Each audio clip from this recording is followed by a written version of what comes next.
રાજકોટના આ સમયના સૌથી મોટા અને મહત્ત્વના સમાચાર સામે આવી રહ્યા છે।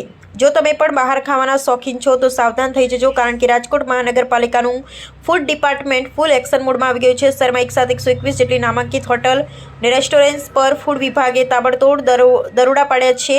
આરોગ્ય શાખાની આ ઓચિંતી તપાસથી ભેળસેળિયા વેપારીઓમાં ફફડાટ વ્યાપી ગયો છે। તંત્રએ લાલાંગ કરી છે। આ મેગા ડ્રાઈવ દરમિયાન શું મોટું એક્શન લેવાયું છે તેના પર નજર કરીએ તો 121 હોટલ રેસ્ટોરન્ટમાં તપાસ। મનપાની ટીમોએ અલગ અલગ વિસ્તારમાં એક સાથે દરોડા પાડ્યા।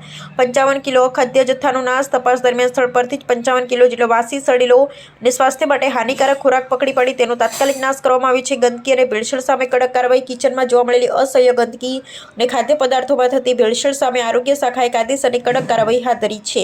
તંત્રની આ કડક કાર્યવાહી એ તમામ હોટલ સંચાલકો માટે એક મોટો સબક છે, જેઓ લોકોના સ્વાસ્થ્યના ભોગે કમાણી કરવા માંગે છે।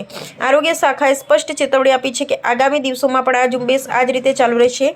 તમારું શું માનવું છે કે દર્શક મિત્રો, શું આવા ભેળસેળિયાઓ સામે આનાથી પણ વધુ કડક પગલાં લેવા જોઈએ? કમેન્ટ બોક્સમાં તમારો અભિપ્રાય જરૂર જણાવજો। અહેવાલ ફારૂક બિલખી, અમરેલી।